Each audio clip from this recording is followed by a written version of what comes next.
اللهم صل على سيدنا محمد وعلى آل سيدنا محمد كما صليت على إبراهيم وعلى آل إبراهيم في العالمين إنك حميد مجيد. أعوذ بالله من الشيطان الرجيم. بسم الله الرحمن الرحيم.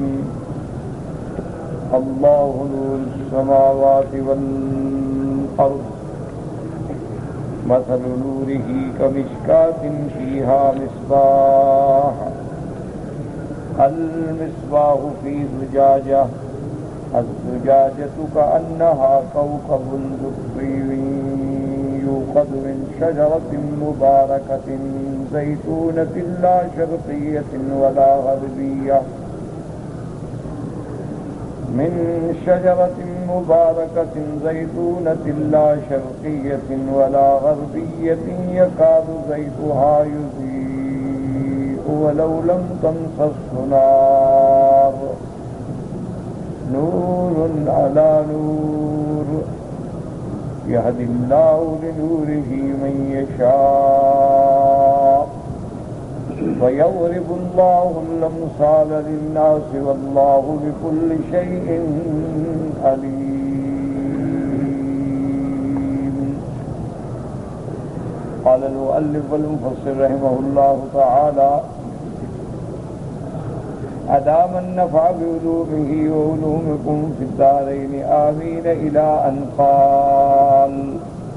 وقال أبو جعفر الرازي عن الربيع بن أنس عن أبي الآلية عن أبي بن كعب في قوله تبارك وتعالى: زيتونة لا شرقية ولا غربية قال هي خضراء ناعمة لا تصيبها الشمس على أي حال كانت لا إذا طلعت ولا إذا غربت.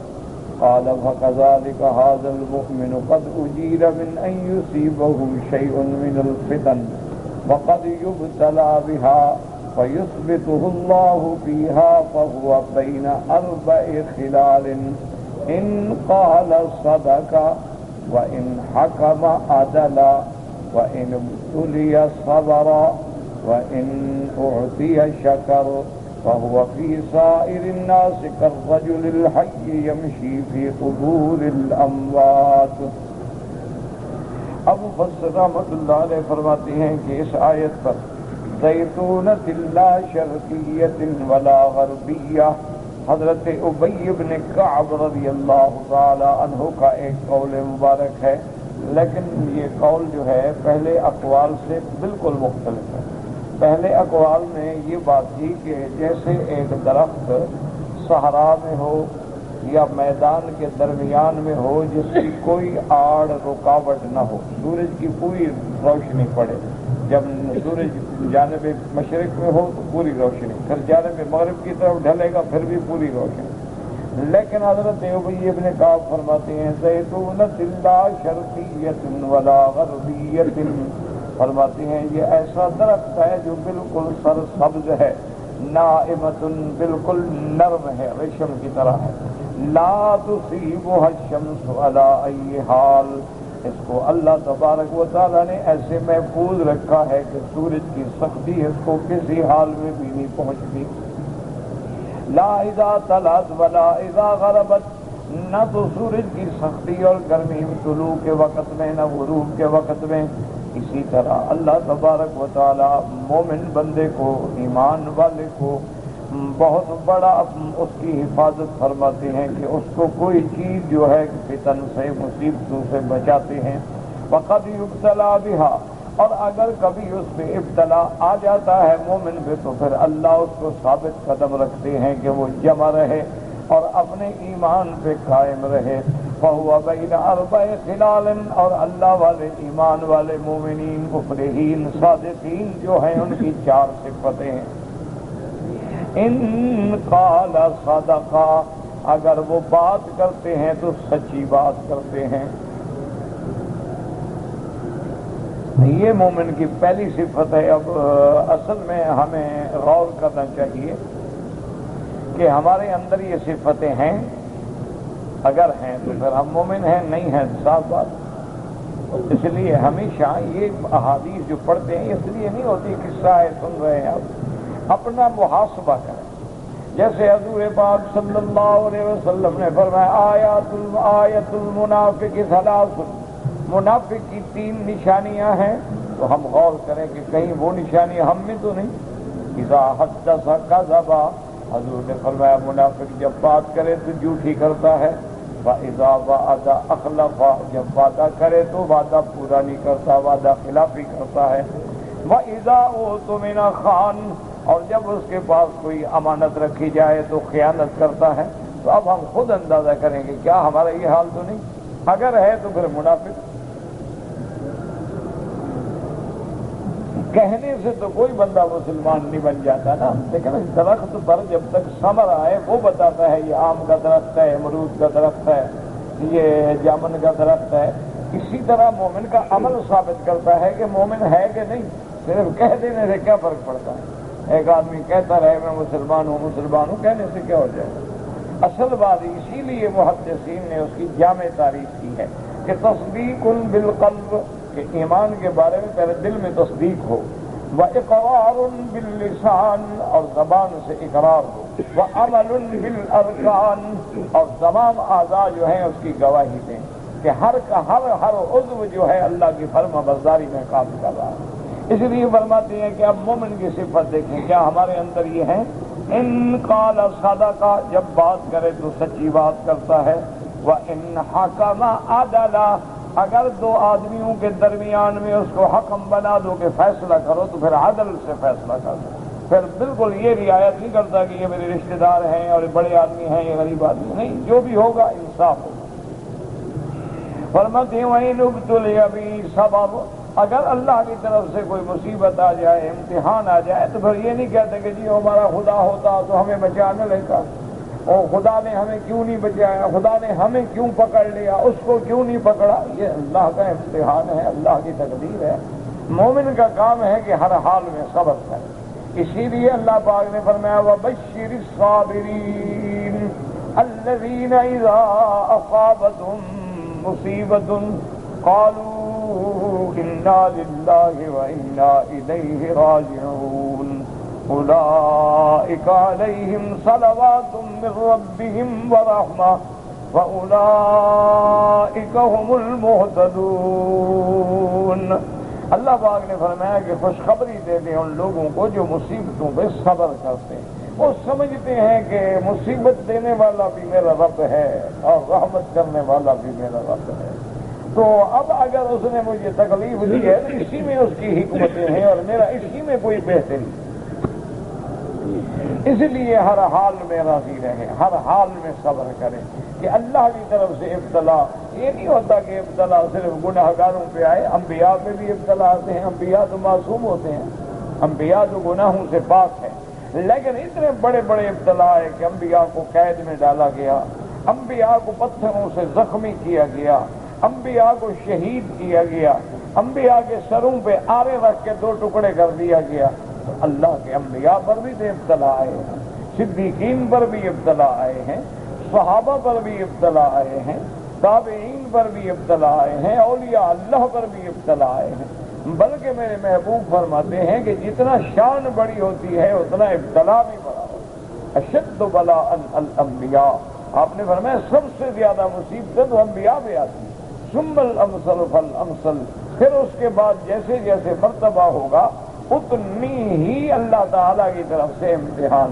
اب دیکھیں اہل بیت شہید ہو گئے تو کیا انہوں نے گناہ کیے تھے؟ اسی لیے ان کو پیاسا شہید کیا گیا۔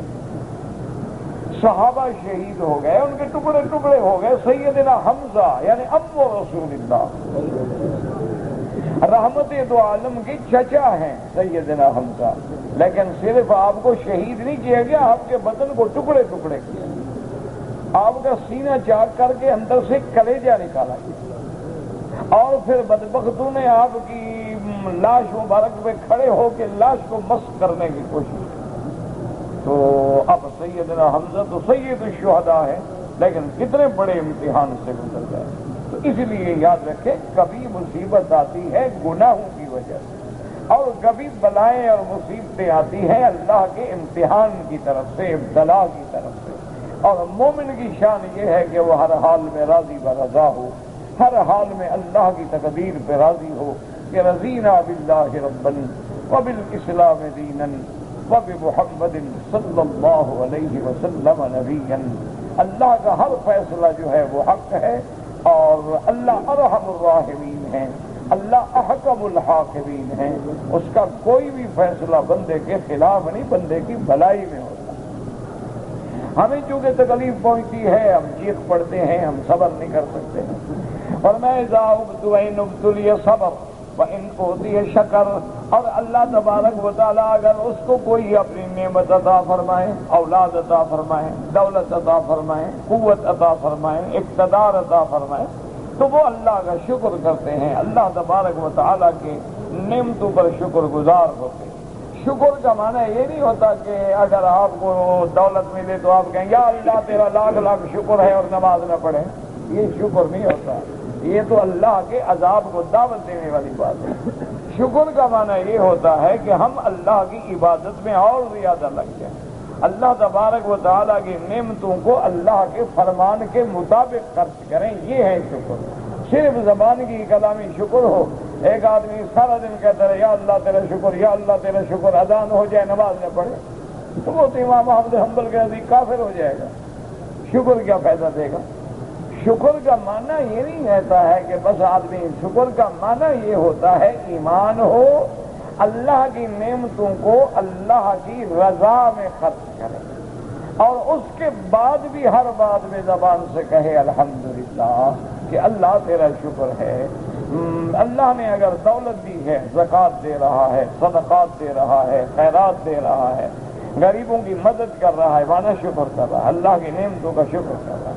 اور جب تم شکر کرتے ہو اللہ نعمتیں اور بڑھا دیتی ہے، اللہ کا فیصلہ لَإِن شَكَرْتُمْ لَأَزِيدَنَّكُمْ وَلَئِن كَفَرْتُمْ إِنَّ عَذَابِي لَشَدِيدٌ، کہ اگر ہم نے شکر کیا نعمتوں پر، اللہ فرماتی ہے میرا وعدہ ہے میں اور زیادہ دوں گا، اور اگر تم میری نافرمانی کرو گے تو پھر میرا عذاب بھی بڑا سخت ہے۔ فرماتے ہیں وَهُوَ فِي سَائِرِ النَّاسِ، یہ مومن بندہ ایسے ہے كَالرَّجُلِ الْحَيِّ، جیسے زندہ بندہ، يَمْشِي فِي قُبُورِ الْأَمْوَاتِ، جیسے ایک زندہ بندہ مردوں میں چل رہا ہو۔ یعنی مومن ایسے لوگوں میں پھرتا ہے کہ جن کے اندر ایمان نہیں تو گویا وہ میت ہے، وہ مردہ ہے، اور ایمان والا جو ہے وہ زندہ ہے۔ تو اس کی مثال ایسے ہوتی ہے، لیکن شرط یہ ہے کہ اس کے اندر یہ چاروں صفتیں پائی جائیں۔ قال ابن ابي حاتم حدثنا علي بن الحسين قال حدثنا مسدد قال حدثنا ابو عوانة عن ابي بشر عن سعيد بن جبير في قوله زيتونة لا شرقية ولا غربية۔ حضرت سعید بن جبیر فرماتے ہیں معنی یہ ہے ہی وسط الشجر لا تصيبها شرقا ولا غربا، یعنی یہ درختوں کے درمیان میں ہے اور اس کو سورج کی شدت جو ہے نہ شرق میں نہ غرب میں پہنچتی ہے۔ وقال عطیۃ لو لا شرقیۃ ولا غربیۃ قال هي شجرة في موضع من الشجر يرى ظل ثمرها في ورقها وهذه من الشجر لا تطلع عليه الشمس ولا تغرب۔ حضرت عطیۃ لوفی فرماتی ہیں لا شرقیۃ ولا غربیۃ، وہ فرماتے ہیں اس سے مراد ایسا درخت ہے کہ وہ درخت ایسی جگہ ہے درختوں میں یرا ظل ثمرها فی ورقها، اس کا جو سایہ ہے نا وہ اس کے اوراق سے اور اس کے پھلوں سے اس کا سایہ بھی نظر آ رہا ہے۔ تو یہ ایسا درخت ہوتا ہے کہ جس کو دائیں بھی اور بائیں دونوں طرف سے اللہ نے محفوظ کیا ہوا ہے اور شدت حرارت شمس سے محفوظ ہے۔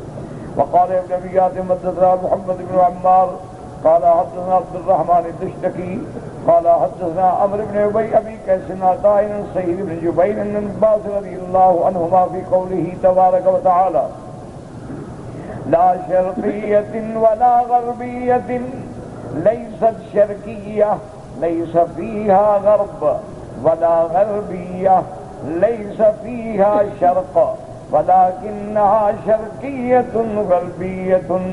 حضرت ابن عباس کا ایک قول یہ بھی ہے کہ اس میں گویا کہ نہ تو جانب شرق ہے ایسی کہ جس میں غرب نہ ہو، یا غرب ہو اور جس میں شرق ہو، یعنی دونوں جانبیں اس کو لگتی ہیں، شرق بھی غرب بھی۔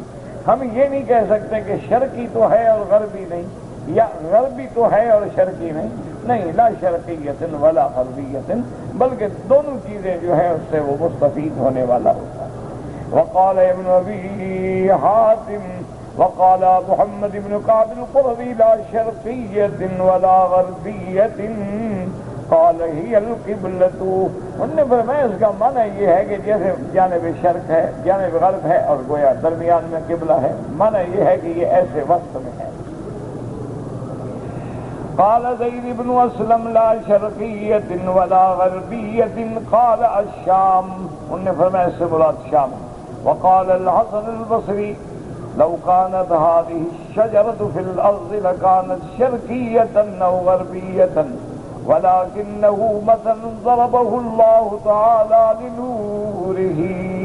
ایک قول حضرت حسن بصری رحمۃ اللہ علیہ کا یہ بھی ہے، وہ فرماتے ہیں بابا یہ درخت ایسا نہیں جو زمین میں ہو، کیونکہ زمین میں جو بھی درخت ہوگا یا شرقی ہوگا یا غربی ہوگا، یہ تو کوئی خاص درخت ہے جس کی اللہ نے مثال دی اپنے نور کے ساتھ، تو لہذا وہ فرماتے ہیں لا شرقیت ولا غربیت۔ وقال الضحاك توقد من شجرة مباركة قال رجل صالح۔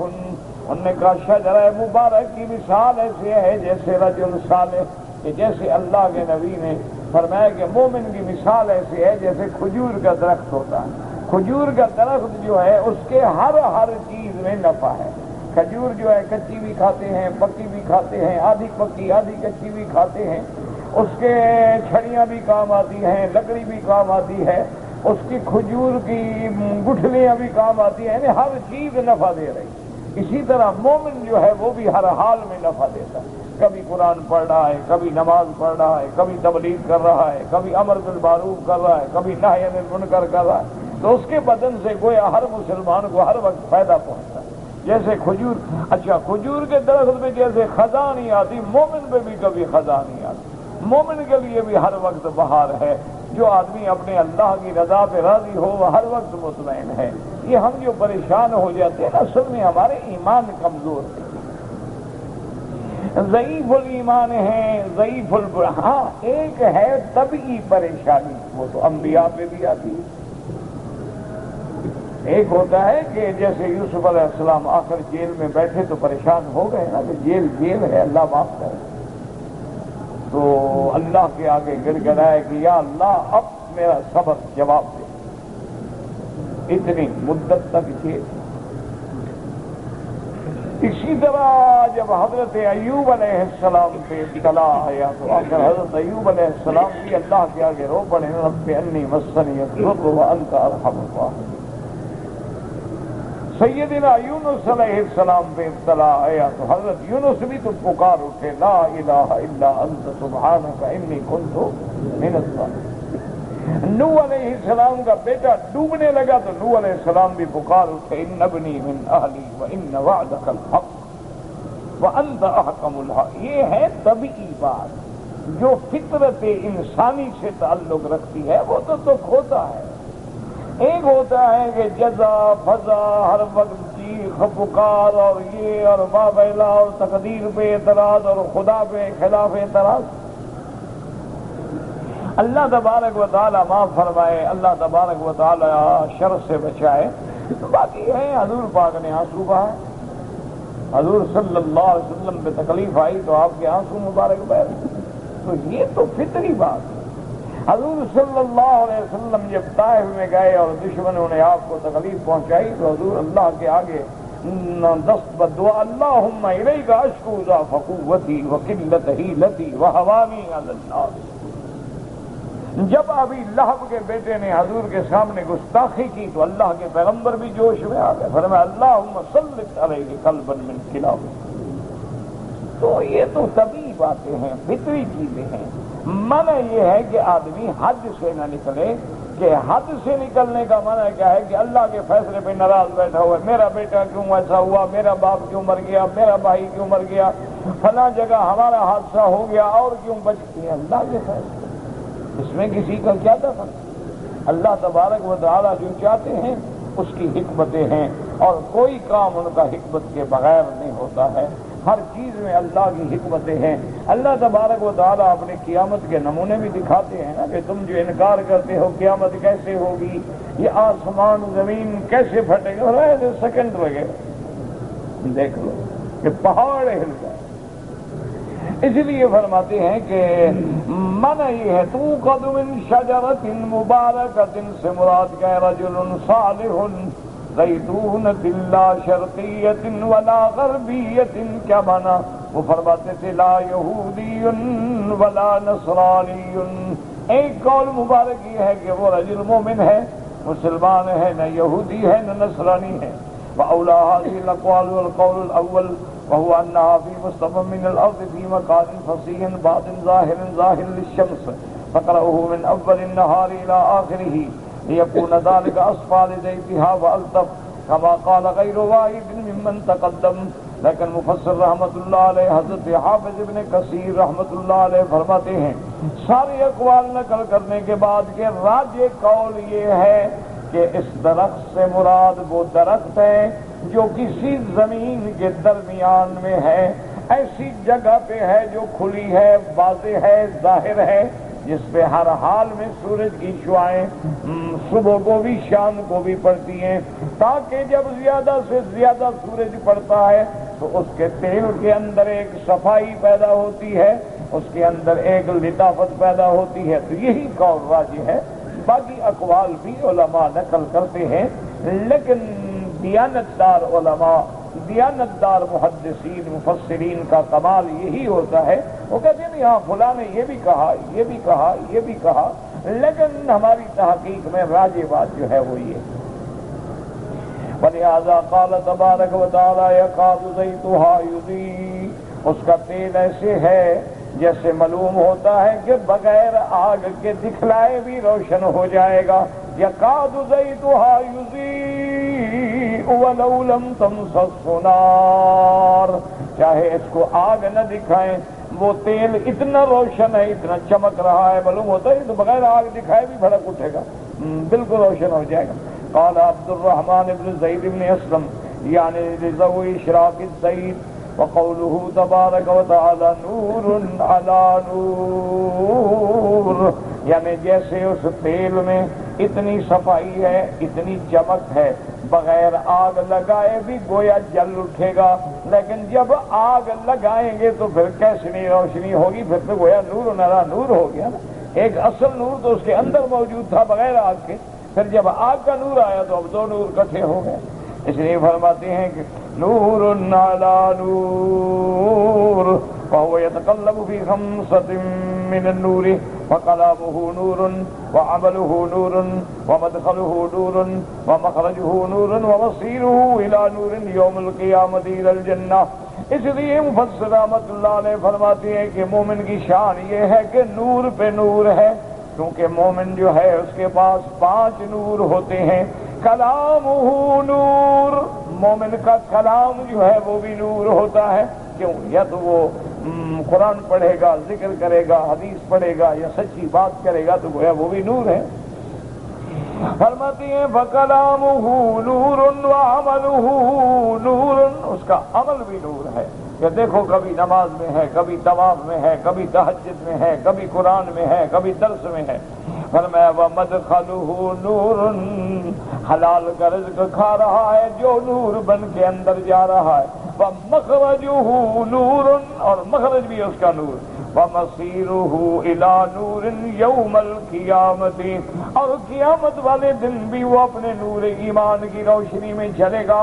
نورہم یسعی بین ایدیہم، اللہ نے فرمایا مومن کے آگے آگے قیامت میں نور ہوگا۔ اور حدیث مبارک میں آتا ہے کہ بعض مومنوں کا نور تو ایسے ہوگا جیسے زمین سے آسمان تک نور کی شمع کھڑی ہوئی ہو، اور بعض لوگوں کا ایسے ہوگا جیسے قد کے برابر ہے، اور ادنا مومن جو ہے اس کے بھی پاؤں کے انگوٹھے میں نور ہوگا، جس روشنی میں وہ سفر اپنا طے کر لے گا۔ اس لیے فرماتے ہیں کہ مومن ہر حال میں نور ہے، وضو کرے تو نور، نماز پڑھے تو نور، بات کرے تو نور، قرآن پڑھے تو نور، حلال کھائے تو نور، مومن کا تو ہر حال میں نور۔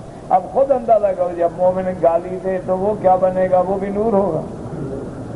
جھوٹ بولے، حرام کھائے، سود کھائے، رشوت کھائے، لوگوں کے مال ظلم سے کھا جائے، پی جائے، ہضم کر جائے، ڈکار بھی نہ لے، خود سمجھ لو نا، پھر وہ تو اندھیرے ہی اندھیرے۔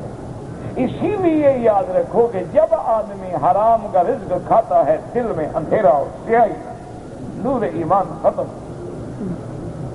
پھر اس کو اچھی بات کا پتہ ہی نہیں۔ اب دیکھو نا، مثال اس کی چھوٹی سی دیکھ لیں کہ جس عورت نے بغیر پردے کے، بغیر دوپٹے کے، بغیر حجاب کے گھر سے باہر قدم نہ رکھا ہو، اس کو آپ دوپٹہ اتار کے کہیں کہ باہر نکلو تو وہ ایک قدم بھی نہیں اٹھا سکے۔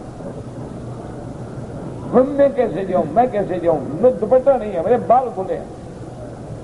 اور جس کو الحمدللہ 4 سال سے تم نے بغیر دوپٹے کے تہذیب سکھائی ہے، وہ تو انشاءاللہ بالغ ہو کر بھی دوپٹہ نہیں رکھے گی، سر میں درد ہو جائے گا۔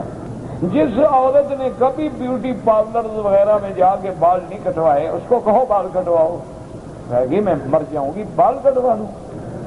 اللہ نے مجھے بال دیے ہیں، میری عزت ہے، میری عظمت ہے، میرا حسن ہے۔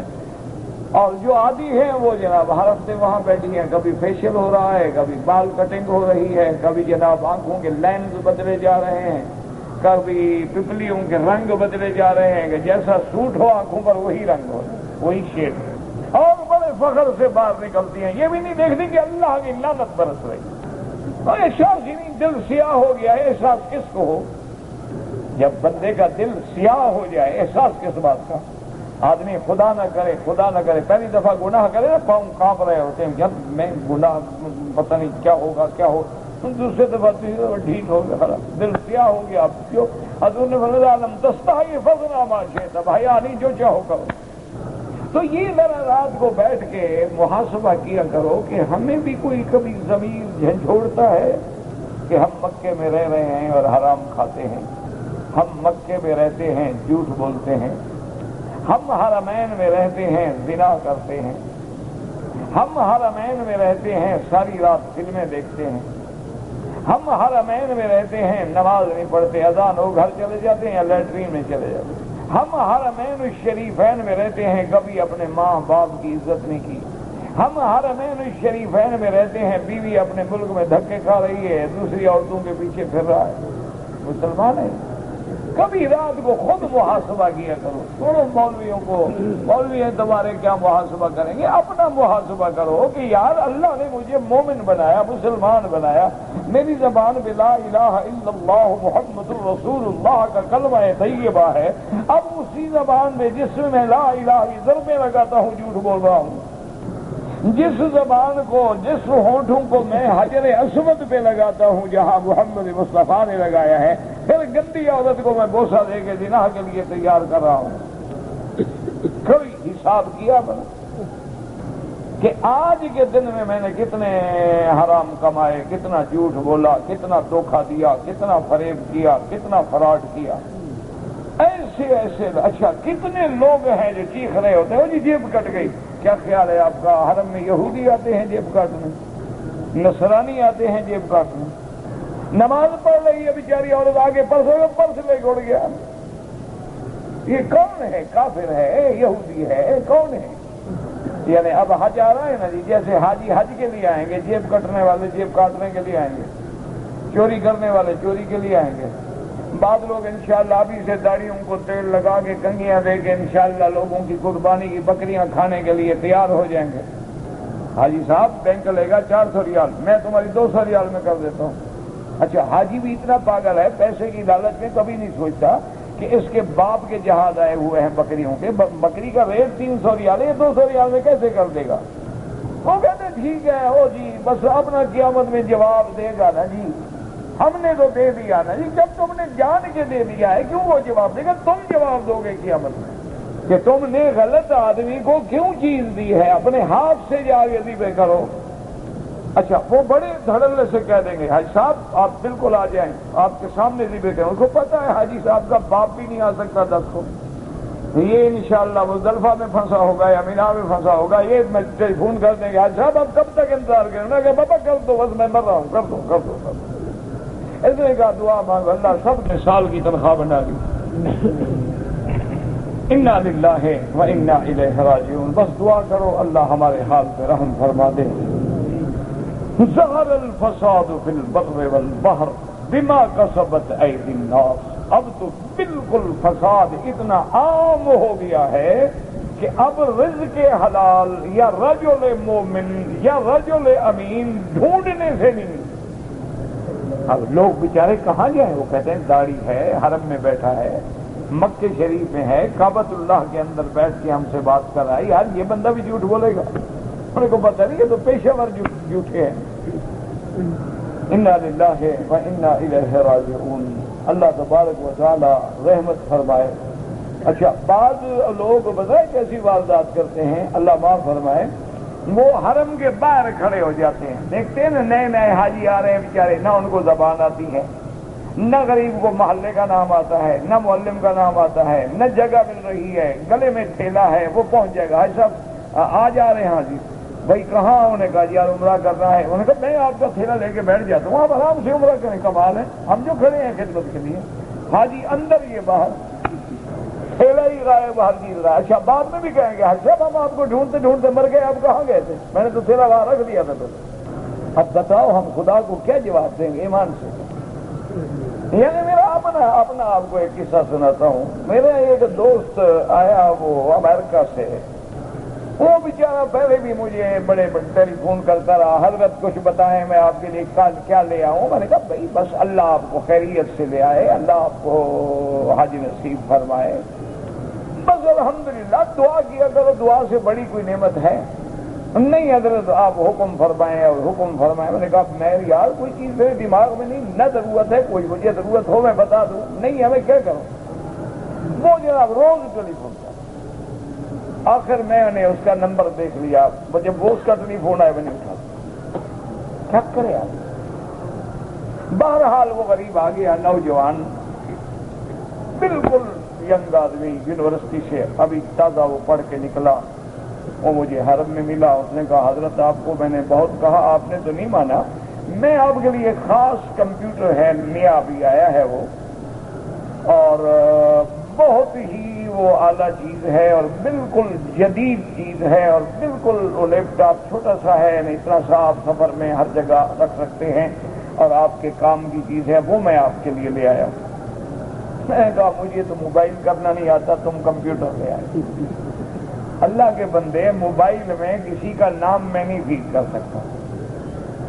اچھا، مس کال آئے، کئی ناراض ہو جاتے ہیں جی ہم آپ کو کرتے رہے، بھائی مجھے مس کال دیکھنا نہیں آتا، میں کیا کروں؟ وہ ناراض ہو جاتے ہیں، آپ نے جی ہمیں جواب تو تب دوں جو مجھے دیکھنا بھی تو آئے نا۔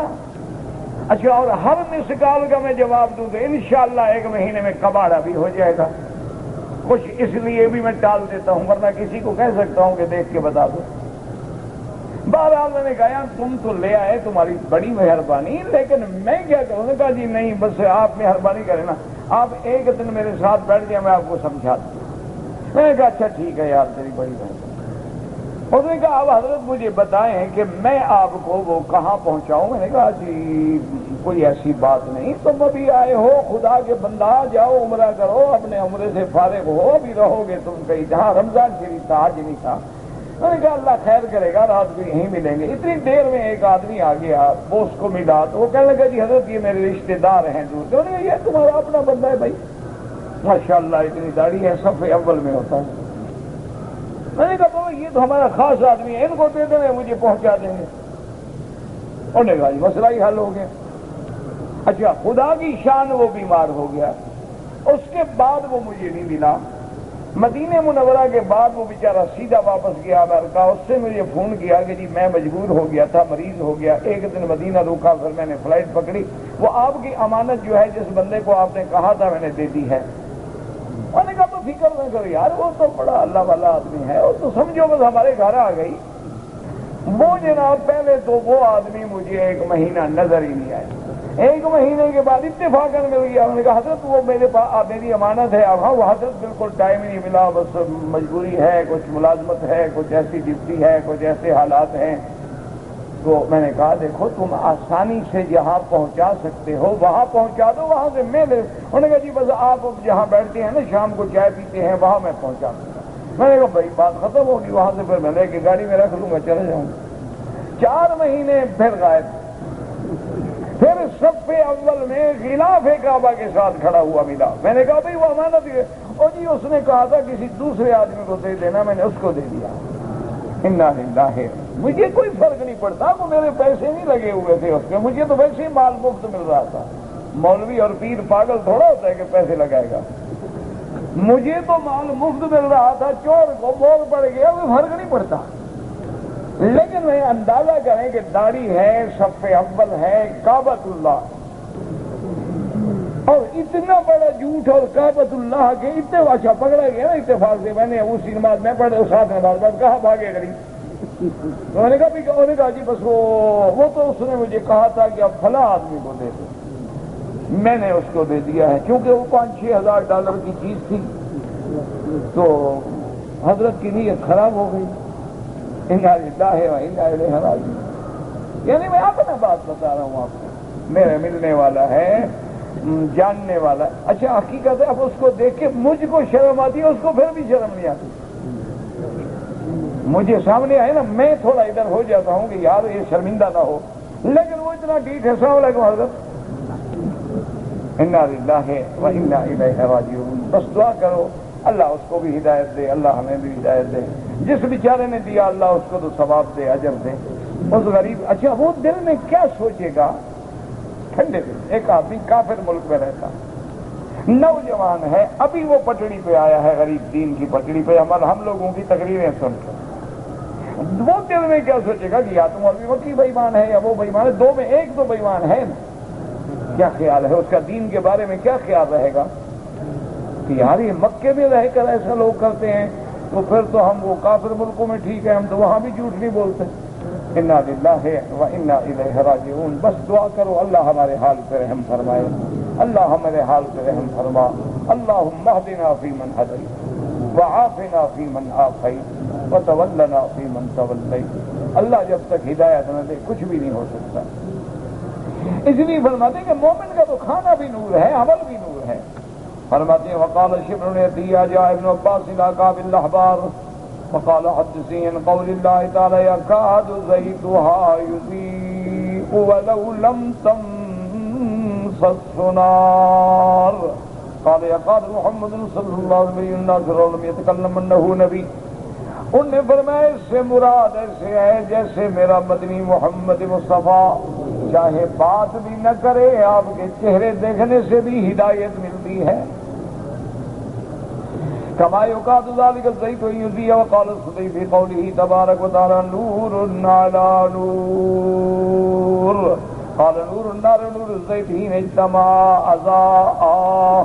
جیسے کیا جب آگ کا بھی روشنی اور اس تیل کی بھی روشنی جب دونوں جمع ہو گئے تو اور روشنی بڑھی۔ ولا يضيء واحد بغير صاحبه، لیکن تیل نہ ہو تو صرف آگ سے بھی دیا نہیں جلے گا، آگ ہو تیل ہو لیکن آگ نہ ہو پھر بھی دیا نہیں جلے گا۔ کذالک نور القرآن ونور الایمان حین اجتماع فلا یکون واحد منہما الا بصاحبہ۔ اسی طرح نور قرآن ہے اور نور ایمان ہے، نور ایمان نہ ہو تو پھر نور قرآن سے کوئی فائدہ نہیں ہوگا، اور نور قرآن ہو لیکن ایمان نہ ہو، ایمان ہو اور نور قرآن نہ ہو تو پھر بھی ہدایت نہیں ملے گی۔ نور قرآن بھی جمع ہو، نور ایمان بھی جمع ہو تو پھر ہدایت کی شمع جلے گی۔ اللہ ہمیں سب کو ہدایت عطا فرما، یا اللہ ہمارے گناہ معاف فرما، یا اللہ اپنے عذاب رفع فرما۔ میرا بھائی ایک دفعہ نہیں میں 1000 دفعہ یہ مسئلہ بیان کر چکا ہوں، یا تو خدام الحجاج کو مسئلہ سمجھ نہیں آتا، یا روز ایک نیا آدمی آتا ہے وہ اپنا سوال لکھ دیتا ہے۔ موٹی بات سمجھو، خدام ہو، مکے میں رہتے ہو، باہر رہتے ہو، رمضان شریف میں جو لوگ مکے میں آ گئے سب ایک حکم ہے، چاہے وہ خادم ہے، چاہے مکے کا اصلی مقیم ہے، چاہے باہر سے آیا ہوا بھی، جو بندے رمضان میں مکے میں آ گئے گویا وہ مکے والوں کے حکم میں ہیں۔ ایک موٹی بات یاد رکھو۔ اب جن لوگوں نے رمضان کے بعد عمرہ کر لیا ہے میقات سے، یعنی مدینہ منورہ سے، طائف سے، پاکستان سے، اور پھر حج نہیں کریں گے تو کوئی بات نہیں، لیکن عمرہ کر لیا اور حج بھی کریں گے تو ان کو ایک بکری حج کی رکھنی ہوگی۔ بس موٹی سی بات ہے، اگر سمجھ نہیں آتی تو پھر ہم کیا کریں؟ اچھا آپ غریب ہیں، مقروض ہیں، پیسہ نہیں ہے تو 3 روزے حج سے پہلے رکھ لیں، 7 روزے حج کے بعد رکھ لیں، پیسے لگانے کی ضرورت ہی نہیں۔ روزے پہ تو پیسے نہیں لگتے نا، وہ تو الٹا بچتے ہیں کہ دن کا کھانا بچ گیا، شام کو کھجور اور چائے ماشاءاللہ حرم میں مفت مل جاتی ہے، وہ تو الٹا بچتا ہے نا، پیسہ لگتا تو نہیں ہے نا۔ 3 ایام فی الحج و7 اذا رجعتم، 3 روزے آپ رکھ لیں، چاہے آپ 1، 2، 3 رکھ لیں، 3، 4، 5 رکھ لیں، یعنی مینا سے جانے سے پہلے 3 روزے رکھ لیں، اور 7 روزے حج کے بعد جب آئیں تو رکھ لیں۔ وَسَبْعَةٍ إِذَا رَجَعْتُمْ تِلْكَ عَشَرَةٌ كَامِلَةٌ، یہ 10 روزے ہو جائیں گے تو گویا آپ کی اس تمتع کے حج کے قائم مقام ہو گئے، کوئی مسئلہ ہی نہیں آپ۔ حضرت اویس قرنی کے والد کا نام کیا تھا؟ اللہ اعلم۔ حضرت موسیٰ علیہ السلام کے والدہ کا کیا نام تھا؟ اللہ جانتا ہے، مجھے کیا پتا۔ جب قرآن نہ نام بتائے تو ہم کہاں سے ڈھونڈیں؟ قرآن کہتے ہیں وَأَوْحَيْنَا إِلَىٰ أُمِّ مُوسَىٰ، ہم نے موسیٰ علیہ السلام کی اماں کی طرف وحی فرمائی۔ اب قرآن نام نہیں لیتا تو 4000 سال پہلے کا نام ہم کہاں سے لے آئیں گے؟ جن لوگوں نے کتابوں میں لکھا ہے وہ بھی اسرائیلی روایات ہیں، جھوٹ ہیں۔ ایک موٹی بات یاد رکھو۔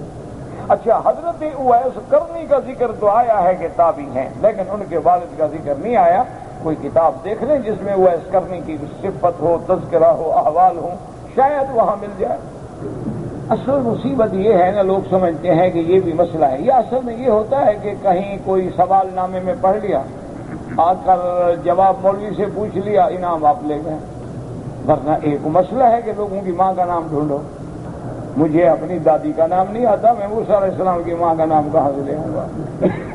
یہ اصل کی بات کرو۔ یہ گزارش یہ ہے کہ بیوی اور مرد کے ساتھ کیا کیا کر سکتی ہے، یہ مسائل حرم میں پوچھنے کے نہیں ہیں، آپ علیحدگی میں آ کے پوچھ لیں تو میں اچھی طرح آپ کو سمجھا دوں گا۔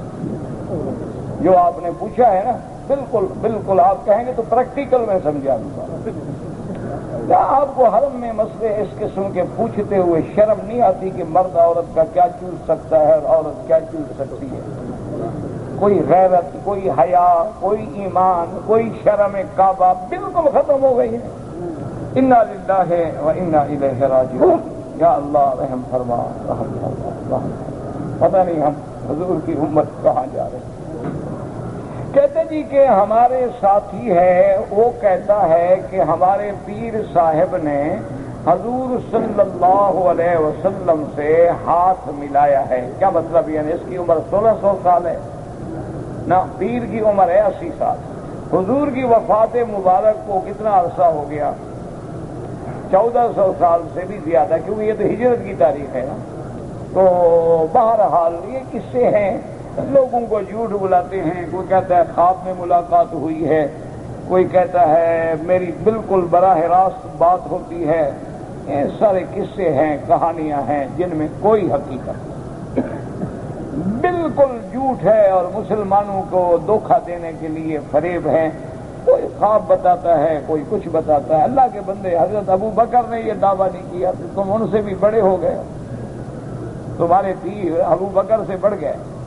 حضرت علی اور حضرت عائشہ بی بی کی جنگ ہو گئی، ہزاروں صحابہ شہید ہو گئے، ان میں سے تو کسی نے ہاتھ نہیں ملایا۔ پتہ نہیں تمہارے تیر کہاں سے آ گئے ہیں۔ کہتے ہیں جی کہ ایک ساتھی نے مجھے کہا کہ حضور صلی اللہ علیہ وسلم گزر رہے تھے، 2 قبروں پہ عذاب ہو رہا تھا، حضور پاک نے کھجور کا ٹہنی توڑا اور آدھا اس قبر پہ اور آدھا اس قبر پہ لگایا۔ تو آپ نے فرمایا کہ یہ سبز رہے گا تو عذاب. ہاں ٹھیک ہے، ہر چیز اللہ کا ذکر کرتی ہے نا، تو جب تک وہ درخت کے پتے ذکر کرتے رہیں گے اور پھر حضور کے ہاتھ سے لگائے ہوئے تو لازمی بات ہے کہ اللہ عذاب قبر میں تخفیف کر دے گا.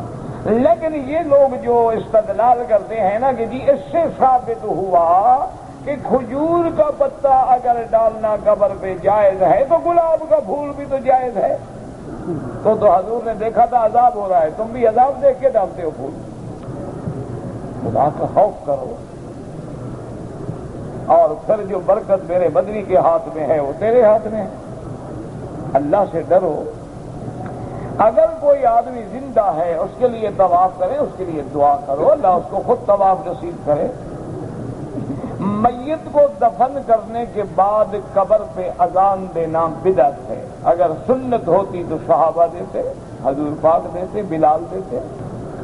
جو لوگ مکے میں رہتے ہیں ان کے لیے امام ابو حنیفہ رحمۃ اللہ علیہ کے نزدیک افضل یہ ہے کہ وہ حج کے مہینوں میں عمرہ نہ کریں بلکہ حج کریں اور حج افراد کریں تاکہ جلدی فارغ ہوں اور دوسروں کے لیے بھی سبب بنے آسائش کا اور آرام کا.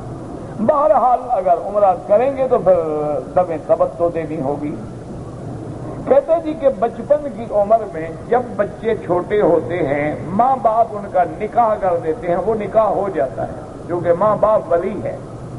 گو اصولاً ایسا نہیں کرنا چاہیے لیکن کر دیں گے تو ہو جائے گا. ورنہ اصول یہ ہے کہ ماں باپ ایسی زیادتی نہ کریں.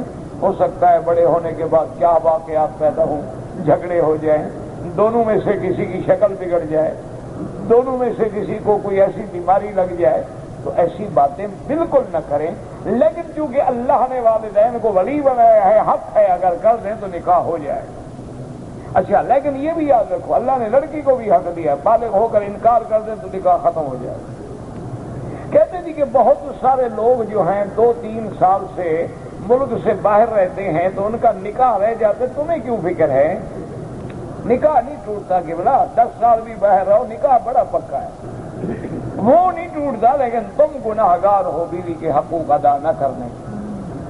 جنگ جمل کیا ہے؟ بی بی عائشہ اور سیدنا علی کے درمیان میں جنگ ہوئی. ارجو منک ان تدعو لوالدی اللہم اغفرہم وارحمہم وتجاوز عنہم. اگر ایک آدمی مسافر ہے، مکے میں ہے یا مدینے میں، امام کے ساتھ نماز پڑھے گا تو پوری نماز پڑھے گا. لیکن اگر اس کی نماز جماعت امام سے چھوٹ گئی، مثلا آیا جماعت ہو گئی، اب وہ قصر پڑھے گا کیونکہ وہ خود تو مسافر ہے. مسافر کو نماز قصر پڑھنی ہے لیکن کب؟ جب وہ خود پڑھے یا امام بھی مسافر. اگر امام مقیم ہے اور اس کے پیچھے نماز پڑھ رہا ہے تو پھر پوری پڑھے گا. میرے والد ضعیف العمر ہیں اور سفر کے قابل بھی نہیں ہیں تو ان کے لیے میں اگر عمرہ کروں بالکل جائز ہے، بالکل کریں، حج کریں، عمرہ کریں. اگر ایک آدمی سفر کے تو قابل ہے لیکن اس کے پاس پیسے نہیں کہ عمرہ کر سکے، آپ عمرہ کر کے ان کے لیے دعا کریں، اللہ ان کو اجر دیں. اگر کوئی آدمی سفر کے بھی قابل ہے، خرچ بھی کر سکتا ہے، وہ نہیں آیا لیکن اس کا بیٹا سعودی عرب میں آ گیا تو بیٹا باپ کی طرف سے عمرہ کرنا چاہے کر سکتا ہے، حج کرنا چاہے کر سکتا ہے. پتہ نہیں کیا ہے، مجھے سمجھ نہیں آ رہا. جب مدینہ منورہ میں جائیں تو ادب کا طریقہ یہ ہے کہ سب سے پہلے آپ اس مکان پہ جائیں جہاں آپ نے ٹھہرنا. جلد بازی نہ کریں، وہاں سامان رکھیں، سامان سے مطمئن ہو جائیں، غسل کریں، جو تمہارے پاس اچھا لباس ہے دھویا ہوا دھلا ہوا یا نیا ہے وہ پہنیں، خوشبو لگائیں بدن پہ اور ادب سے درود پڑھتے ہوئے مسجد نبوی کی طرف روانہ ہوں. جب مسجد کے دروازے پہ پہنچیں تو بسم اللہ والصلاۃ والسلام علی رسول اللہ اللہم اغفر لی ذنوبی وافتح لی ابواب رحمتک، یہ کہتے ہوئے دایاں پاؤں اندر رکھیں. ادب سے چلتے ہوئے کوشش کریں کہ ریاض الجنہ میں پہنچ جائیں. اگر ریاض الجنہ نہ ملے تو ساتھ ہی صحیح وہاں 2 رکعت نماز تحیت المسجد پڑھیں. اگر اوقات مکروہ نہ ہوں یعنی عصر کے بعد کا وقت ہے، پھر تو آپ نہیں پڑھ سکتے۔ تو اگر اوقات مکروہ نہیں ہیں تو 2 رکعت تحیت المسجد پڑھیں، اس کے بعد درود شریف پڑھتے ہوئے ادب سے چلتے ہوئے، حتیٰ کہ علماء نے لکھا ہے ایسے ادب سے چلو کہ تمہارے پاؤں سے بھی آواز نہ اٹھے، یہ نہیں کہ دھپ دھپ دھپ دھپ کر کے چل رہا ہے یا لڑ رہا ہے یا دھکے دے رہا ہے، نہیں، بالکل ادب سے، خاموشی سے، تواضع سے، اور رحمت دو عالم کے روضہ مبارک مواجہ مبارک کے سامنے کھڑا ہو، نہ بالکل ساتھ لگ جائے نہ بالکل دور جا کے کھڑا ہو، درمیان میں، اور بالکل ادب کے ساتھ کھڑا ہو کہ الصلاۃ والسلام علیک یا رسول اللہ، الصلاۃ والسلام علیک یا حبیب اللہ، جو آپ کو یاد ہے یا کتاب میں دیکھ کے پڑھ لیں۔ اور اس کے بعد جو ہے آپ ذرا تھوڑا سا آگے ہوں گے تو پھر سیدنا ابی بکر، السلام علیک یا اول الخلفاء یا تاج العلماء یا سیدنا ابی بکر صاحب النبی المصطفیٰ، اور اس کے بعد یا ثانی الخلفاء سیدنا عمر پہ سلام پڑھیں، پھر ذرا آگے چلے جائیں، پھر اپنا رخ قبلے کی طرف کر کے اللہ سے دعا مانگیں۔ اگر ایک آدمی حافظ قرآن ہے اور طواف کے دوران میں وہ اپنی منزل پڑھتا رہے، قرآن پڑھتا رہے، بالکل جائز ہے، کوئی منع نہیں۔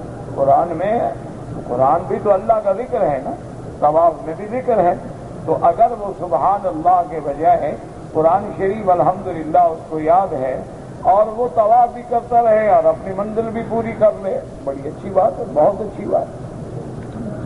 کہتے جی کہ ہمارے پاس موٹر سائیکلوں کی دکان ہے، اگر مثلا ہم نقد بیچیں تو 25,000 روپے اور ادھار بیچیں تو 50,000 روپے پہ ہم بیچتے ہیں، یہ جائز ہے؟ ہاں جائز، لیکن بالکل اتنا بھی نہ کرو کہ 25 کے 50 لے لو۔ بہرحال آپ چونکہ پیسے سال بعد دیں گے، 2 سال بعد دیں گے، کچھ بڑھائیں، لیکن اتنا بھی تو نہ بڑھائیں نا کہ اگلے کو نقصان پہنچائیں۔ بہر صورت یہ طریقہ جو ہے جائز ہے، لیکن اس شرط پہ کہ جو آدمی تمہیں نقد پیسے دے دے تو اس کو بھی دے دو، لیکن تم کو نہیں جی نہیں ہم نقد تو نہیں بیچتے، ہم تو صرف ادھار والی بیچتے ہیں، تو پھر نہ جائز۔ آپ اس کو دونوں قیمتیں بتائیں گے، جناب نقد کی 25، ادھار کی 50۔ نقد لیتا ہے پیسے دو اور لے جاؤ، اور ادھار لیتے ہو ٹھیک، گویا کہ ہم نے یہ چیز 50 میں خریدی ہے اس لیے سود نہیں بنتا، کہ اس کے بدلے میں تو ہم نے چیز لے لی ہے نا، ہمارا سودا گویا 50 میں ہوا، تو اس لیے اس کو سود نہیں کہا جاتا، یہ جائز ہے، لیکن افضل یہ ہے اور بہتر یہ ہے کہ یہ کام بھی نہ کرو، کیونکہ بعض علماء فرماتے ہیں وہ سود نہ بنے لیکن شکل تو بن رہی ہے نا، وہ بھی تو یہی کرتے ہیں، حالانکہ وہ شکل بھی نہیں بنتی۔ سود یہ ہوتا ہے کہ آپ نے کہا کہ 25,000 روپے مجھے ادھار دو، میں نے آپ نے مجھے 25,000 روپے دیے، کہا جی 2 سال کے بعد ہم یہ پیسے لیں گے، لیکن لیں گے 50,000، تو اب آپ نے دیے تو 25 ہیں، اس وقت کے عوض میں 25,000 بڑھا رہے ہیں، وہ تو آپ چیز دے رہے ہیں، وہ وقت کے عوض میں نہیں بڑھا رہے، وہ تو آپ نے چیز کی قیمت لگائی ہے، نقد یہ ہے ادھار یہ ہے، لہذا وہ سود نہیں بنتا، لیکن افضل یہ ہے کہ یہ کام بھی نہ کریں، کیونکہ جتنا آدمی دور رہے گا تو دھوئیں سے بھی بچ جائے گا نا، قریب آئے گا آگ کی تپش نہ آئے لیکن دھواں تو پہنچے گا، تو حلال میں بڑی برکت ہے، اللہ کا فیصلہ ہے، یمحق اللہ الربا ویربی الصدقات، اللہ خیرات کو بڑھا دیتے ہیں اور سود کو مٹا دیتے ہیں۔ اللہ پاک آپ کو بھی مجھے بھی ہر مسلمان کو حلال عطا فرمائے۔ ربنا تقبل منا انک انت السمیع العلیم وتب علینا انک انت التواب الرحیم۔ اللهم اجعل لنا وللمسلمين من كل هم فرجا ومن كل ضيق مخرجا ومن كل بلاء عافيا۔ اللهم اصلحنا واصلح بنا واصلح اولادنا واولاد المسلمين۔ اللهم اصلح شبابنا وشباب المسلمين۔ اللهم اصلح احوالنا واحوال المسلمين۔ اللهم اصلح امورنا وامور المسلمين۔